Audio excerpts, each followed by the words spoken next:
Hello everyone. Today I will be talking about the Ukrainian Catholic Church in the United States. I find that this topic is important for American history because Catholicism is one of the mainstreams of Christianity in this country. And yet when most Americans think about Ukrainians or other Slavic peoples, they mostly think about them as being Eastern Orthodox. However, there's a significant population of Ukrainians, mainly from the western portion of the country, that adhere to the Catholic faith. The tale of the Ukrainian Catholic Church in the U.S. is one of immigration and the debate over assimilation, both in the late 19th as well as 20th centuries. Given the importance of immigration and the central role that the Church plays for immigrant Christian communities, this seemed like a topic of great importance for American history. I decided to look into two scholarly articles and portions of one book to learn more about the history of Ukrainian Catholics in the United States. Bogdan P. Proko wrote a detailed history book on Ukrainian Catholics in America, beginning with the wave of immigrants in the late 19th and early 20th centuries.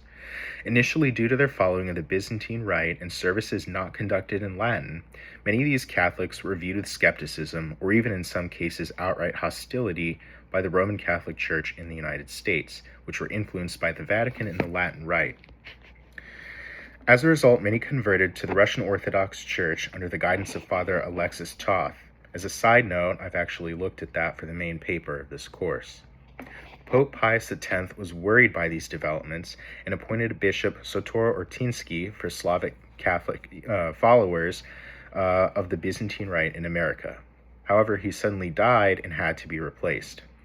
Additionally, ethnic struggles related to the world wars and immigration also consumed the community. Some from the portions of modern-day Hungary that preferred to be known as Ruthenians and saw themselves as a distinct people group. Others were from Western Ukraine under Polish rule. Political differences also caused much confusion, though ultimately through the Great Depression and World War II, the Catholic Ukrainian community reached maturity and stabilization, along with eventually growing acceptance by Latin Rite Catholic communities. I also read Martha Bohachevsky-Chomiak's Conflict Between Church and State in the Absence of Both. Bohachevsky-Chomiak focuses on the late 19th and early 20th centuries as well, notably discussing that much of Ukraine at the time, besides the eastern portion, this is pre-World War I, was ruled by Poland or the Austro-Hungarian Empire in areas that were heavily Catholic. She notes that there were internal conflicts between the nationalist and secular intelligentsia and the Ukrainian Catholic Church, though these groups tended to unite during conflict with foreign rulers, with the Church being seen as the authority. In other words, the Church filled the role of the state authorities amongst the stateless Ukrainians, yet when rebellion against foreign occupation occurred, the Church filled the role of the opposition leadership to those imperial rulers. The nationalist intelligentsia would vie for control with the Church over defining Ukrainian identity, culture, and language, and so on. Ultimately, however, they came to view the Church as the strongest power for resisting Polish and later Soviet domination. Ukrainian immigrants to the United States made the Church the center of their communal life.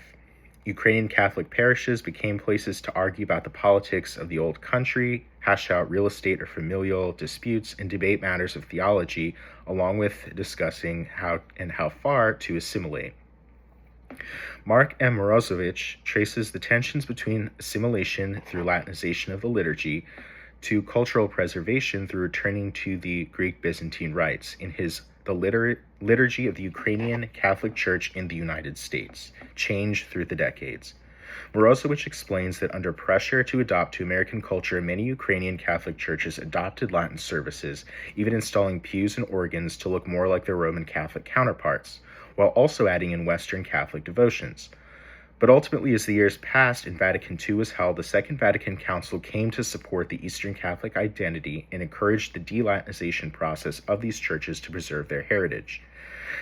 As the years passed, many of the Ukrainian Catholic churches started going through this process, but some went even a step further, away from the traditional Church Slavonic and instead into English and/or Ukrainian services, which allowed the church leaders to maintain ties to the Ukrainian homeland and also appeal to the younger generations born in America.